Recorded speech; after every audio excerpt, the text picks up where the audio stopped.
مرگی epilepsy ایک ایسی دماغی بیماری ہے جس میں مریض بے ہوش ہو کر زمین پر گر پڑتا ہے، جسم اس کا آکڑ جاتا ہے، اس کو جھٹکے لگنا شروع ہو جاتے ہیں۔ روئے زمین پر تقریباً 50 ملین سے زیادہ لوگ اس بیماری میں مبتلا ہیں۔ آج ہم آپ کو بتائیں گے کہ مرگی کی اقسام کیا ہیں، مرگی کا علاج کیا ہے، مرگی کی وجوہات کیا ہیں، آپ اس بیماری سے کیسے بچ سکتے ہیں، اور مرگی کا مستقل علاج کیا ہے، اور مرگی کے متعلق بہت سی غلط فہمیاں ہیں، وہ بھی انشاءاللہ آج آپ کی دور ہو جائیں گی۔ آگے چل کر ہم باقاعدہ موضوع کا آغاز کرتے ہیں۔ اس سے پہلے آپ سے گزارش ہے کہ ہمارے چینل کو ضرور سبسکرائب کریں تاکہ تمام دماغی، اعصابی اور جسمانی اور جنسی بیماریوں کے متعلق آنے والی ویڈیوز آپ تک پہنچتی رہیں اور آپ ان سے زیادہ فوائد بھی حاصل کر سکیں۔ تو سب سے پہلے ہم مرگی کو ڈیفائن کر لیتے ہیں کہ مرگی ہے کیا۔ مرگی ایک دماغی مرض ہے جس میں مریض پر بے ہوشی طاری ہو جاتی ہے، اور یہ دماغ میں نیورو ٹرانسمیٹر یعنی کہ برقی لہروں کی خرابی کی وجہ سے ہوتی ہے۔ یہ ایک دماغی کرنٹ ہوتا ہے، برقی لہریں ہوتی ہیں دماغ کی، جو جسم سے دماغ تک اور دماغ سے جسم تک ربط کو قائم رکھتی ہیں۔ جب مریض پر بے ہوشی طاری ہوتی ہے تو یہ سارا نظام کٹ جاتا ہے، جس کی وجہ سے اس کو جھٹکے لگنے شروع ہو جاتے ہیں یا اس کا جسم جو ہے وہ اوکڑ جاتا ہے۔ جسم میں اکڑاؤ کے ساتھ ساتھ اس کی کئی اور علامات بھی ہوتی ہیں جو مختلف مریضوں میں مختلف ہوتی ہیں۔ اگر ہم مرگی کی علامات کی بات کریں تو مرگی کی جو عام علامات دیکھی گئی ہیں وہ یہی ہیں کہ مریض کو دورے یا جھٹکے لگنا شروع ہو جاتے ہیں، جسم اکڑ جاتا ہے، وہ چلتے چلتے گر جاتا ہے، اچانک بے ہوشی طاری ہو جاتی ہے، بیٹھے بیٹھے چند لمحوں کے لیے وہ گم ہو جاتا ہے۔ یہ بھی مرگی کی ایک علامات میں سے علامت ہے جو زیادہ تر بچوں میں پائی جاتی ہے۔ اگر جو مرگی کا مریض ہے وہ 22 سے 25 سال ہے تو وہ اچانک بیٹھا بیٹھا الٹی سیدھی حرکات شروع کر دے گا، یا پھر ایسی باتیں کرنے لگ جائے گا کہ وہ آپ کی سمجھ اور سوچ اور گمان سے بھی باہر ہوں گی۔ یہ مرگی کی علامات ہیں جو مختلف مریضوں میں مختلف ہو سکتی ہیں۔ اب ہم بات کر لیتے ہیں کہ مرگی کی اقسام کتنی ہیں۔ مرگی کی عام اقسام 2 ہیں۔ پرائمری، اس میں یہ ہوتا ہے کہ مرگی کے جتنے بھی ٹیسٹ ہوتے ہیں یا دماغ کے جتنے بھی ٹیسٹ ہوتے ہیں، جس میں MRI اور CT اسکین 2 بڑے ٹیسٹ ہیں، اس کے علاوہ جتنے بھی وہ تو سارے نارمل ہوتے ہیں، ان میں کسی طرح کا کوئی فالٹ نہیں ہوتا تو مریض، لیکن اس کے باوجود جو مریض ہوتا ہے وہ بے ہوش بھی ہوتا ہے، اس کو جھٹکے بھی لگتے ہیں، وہ الٹی سیدھی حرکات بھی کرتا ہے، یعنی کہ مرگی کی علامات اس میں پائی جاتی ہیں۔ اگر دوسری ہم علاماتی مرگی کی بات کریں تو اس میں مریض جو ہے وہ واضح طور پر کسی نہ کسی بیماری میں، زہری بیماری میں مبتلا ہوتا ہے، یا تو اس کو گردن توڑ بخار ہو جاتا ہے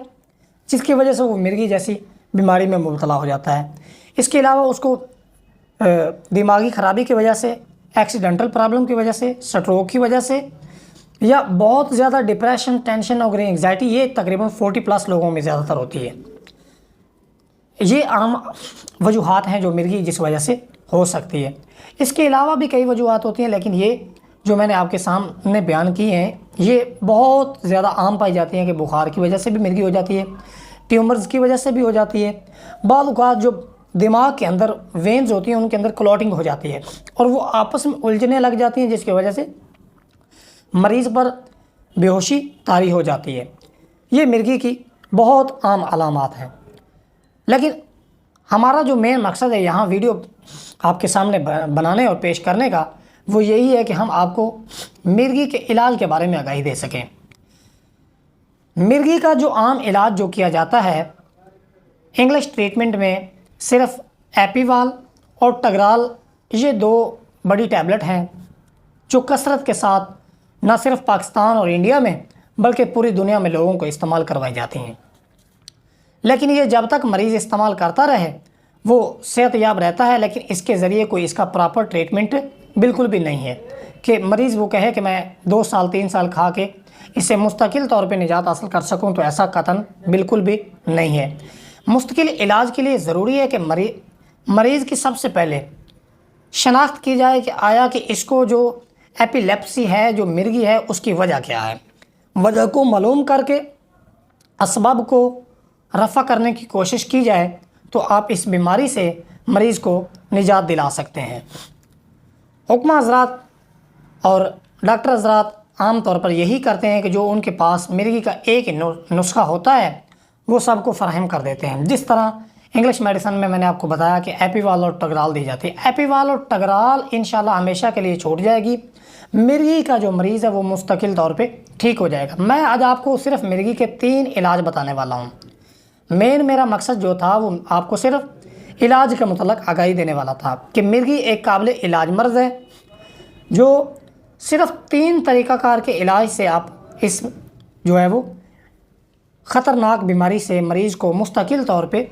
نجات دلا سکتے ہیں۔ انشاءاللہ اللہ کی مہربانی سے مریض جو ہے وہ بالکل صحت یاب ہو جائے گا۔ تو ابھی ہم علاج کے بارے میں ڈسکس کر لیتے ہیں۔ سب سے پہلے مرگی کے لیے ایک ایسی نسوار ہوتی ہے جو مریض کو استعمال کروائی جائے تو مریض صحت یاب ہو سکتا ہے۔ نسوار مرگی ایک ایسی نسوار ہے جو دماغ کے اندر جمے ہوئے خون کو اور الجھی ہوئی وینز کو کھول دیتی ہے، جس کی وجہ سے مریض ہمیشہ کے لیے صحت یاب ہو جاتا ہے۔ اس کے علاوہ وہ دماغ کے اندر جتنی بھی خرابیاں ہوتی ہیں، حتیٰ کہ ٹمپریچر کی کمی بیشی کو بھی وہ ٹھیک کرتی ہے، اور مریض جو ہے وہ اس کو بعض اوقات چھینکیں آنا شروع ہو جاتی ہیں جس کی وجہ سے وہ صحت یاب ہو جاتا ہے۔ جو چھینکوں سے یہ ہوتا ہے کہ الجھی ہوئی وینز جو ہوتی ہیں وہ بالکل ٹھیک ہو جاتی ہیں، بلڈ کلاٹنگ چل جاتی ہے جس کی وجہ سے مریض ٹھیک ہو جاتا ہے۔ نسوار مرگی سمجھ لیں اس میں صرف 2 ہی چیزیں ہیں۔ ایک کرم شتر، یہ اونٹ کے ناک میں ایک کیڑا پایا جاتا ہے، جب اونٹ چھینکتا ہے تو یہ کیڑا باہر آتا ہے اور یہ بہت نایاب ہے، اس کو آپ نے حاصل کرنا ہے جس طرح بھی کریں۔ یہ زیادہ تر پاکستان میں اور برصغیر پاک و ہند میں بلوچ لوگوں کے پاس ویسے بھی سٹور ہوتا ہے، آپ ان سے بھی لے سکتے ہیں، اور پنسا سٹور سے بھی، جو بڑے پنسا سٹور ہیں ان سے بھی یہ مل جاتا ہے۔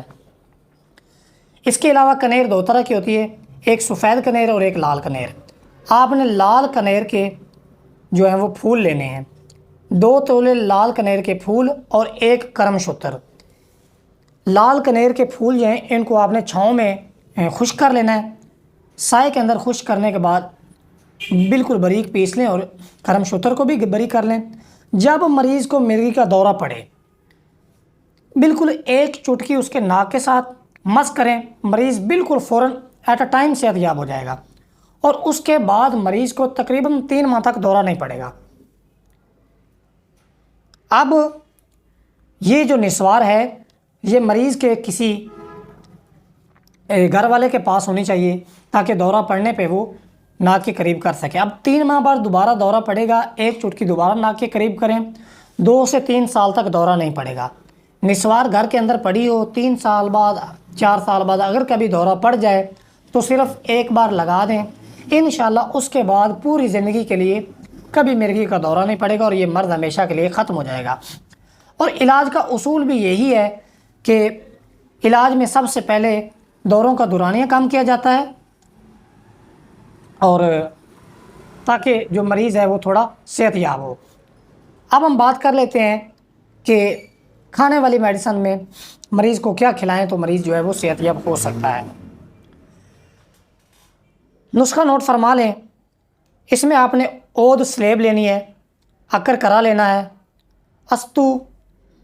خدوس لینا ہے، مرچ سیاہ لینی ہے، جداور لینا ہے، بادر نجوبہ لینا ہے، اور سرکہ انگوری خالص 50 گرام۔ اوپر والی جو 6 چیزیں میں نے بیان کی ہیں یہ آپ نے 2 تولے لینی ہیں، اور یہ جو نیچے میں نے بیان کیا ہے یہ آپ نے 50 گرام لینا ہے۔ ان تمام چیزوں کو آپ نے مکس کر کے باریک صفوف تیار کر کے ان کے اندر آپ نے ضرورت کے مطابق شہد ڈال لینا ہے، ایک مجون سی بن جائے گی، قوام بن جائے گا۔ یہ مجون آپ مریض کو صبح و شام دودھ کے ساتھ آدھا چمچ کھلائیں، انشاءاللہ نصر من اللہ و فتح قریب۔ اللہ کی مہربانی سے مریض جو ہے وہ 3 سے 4 ماہ کے اندر بالکل صحت یاب ہو جائے گا، اس کے دوروں کا دورانیہ کام ہونا شروع ہو جائے گا اور مریض صحت یاب ہو جائے گا۔ آگے چل کر ہم یہ بھی بات کریں گے کہ بچوں میں جو مرگی کی علامات ہوتی ہیں بچوں کا علاج جو ہے وہ کچھ مختلف ہوتا ہے، لیکن اس سے پہلے میں آپ کے ساتھ تیسرا علاج شیئر کرنے لگا ہوں۔ تیسرا ایک ایسا علاج ہے کہ مرگی کے متعلق یہ بہت سی غلط فہمیوں کو بھی دور کر دیتا ہے۔ عام طور پر ہم یہ سمجھتے ہیں کہ مریض جو ہے اس پہ کوئی جین بھوت سوار ہیں جس کی وجہ سے اس کی جسمانی صحت کمزور ہو رہی ہے، اس کو دورے لگنا شروع ہو جاتے ہیں، اس کو جھٹکے لگنا شروع ہو جاتے ہیں، یہ الٹی سیدھی حرکات کرنا شروع کر دیتا ہے، یہ بدتمیزی کرتا ہے، اس کو کسی کام کرنے کی کوئی صلاحیت بھی نہیں ہے، تو ایسا قطعاً نہیں ہے، نہ اس پہ کوئی جن سوار ہے، نہ کوئی بھوت سوار ہے، بلکہ یہ ایک بیماری ہے، دماغی بیماری ہے، اس پہ مریض کا کوئی کنٹرول نہیں ہوتا، تھوڑا صبر سے کام لیا کریں۔ تو تیسرا علاج ہم بات کرنے لگیں، یہ ایک ایسا علاج ہے کہ موت کے علاوہ اس میں ہر بیماری کا علاج ہے۔ حضور نبی رحمت صلی اللہ علیہ وسلم نے فرمایا کہ حجامہ ایک ایسا علاج ہے جس میں موت کے علاوہ ساری بیماریوں کا علاج ہے۔ اس لیے جو چائنا کے لوگ ہیں وہ کوئی میڈیسن یوز نہیں کرتے، وہ علاج کے طور پر صرف حجامہ کرواتے ہیں، جس کو بلڈ کپنگ تھراپی بھی بولتے ہیں، حجامہ بھی بولتے ہیں۔ اس کے علاوہ جو پاکستان برصغیر پاک و ہند میں پہلے لوگ جو ہے وہ جلمے لگوایا کرتے تھے، جو کپنگ کا طریقہ تھا وہ بھی تھوڑا ڈیفرنٹ تھا، گلاس کے اندر، شیشے کے گلاس کے اندر وہ ٹیشو رکھ کے یا کاٹن وغیرہ رکھ کے اس کو جلاتے تھے، لگاتے تھے، وہ ویکیوم خارج ہو جاتا تھا، جس کی وجہ سے جو وہ خون وغیرہ جو ہے وہ نکل جاتا تھا۔ اگر ہم حجامے کو ڈیفائن کریں تو حجامے کی ڈیفینیشن بھی یہ ہے کہ جسم کے مخصوص اعضاء سے بیماریوں سمیت گندا خون بغیر تکلیف کو نکالنے کو حجامہ کہتے ہیں۔ تو اس کے جو پوائنٹس ہوتے ہیں یہ مختلف ہوتے ہیں، ہر بیماری کے جو ہیں وہ مختلف پوائنٹس ہوتے ہیں، لیکن اس میں 3 سے 4 ایسے پوائنٹس ہیں جو ہر بیماری میں شامل ہوتے ہیں۔ وہ 3 پوائنٹس، ایک 2 کندھوں کے درمیان، گردن سے تھوڑا نیچے، اور ایک 2 کندھوں پہ، یہ 3 پوائنٹ کامن ہے۔ اس کے لیے مرغی کے جو پوائنٹس ہیں وہ ایک جو ہے وہ گنجا کروانے کے بعد دماغ کے وسط میں، اور ایک بالکل گردن کے اوپر، ایک ڈسک پہ، اور ایک کمر کے سینٹر میں، اور 3 پوائنٹ۔ یہ تقریباً 8 کاپ ہوتے ہیں مرغی کے حجامے میں۔ اس میں تقریباً مریض کو 4 سے 5 سیشن لینے پڑتے ہیں۔ مرغی کے مریض اگر حجامہ کروائے گا تو انشاءاللہ بالکل صحت یاب ہو جائے گا۔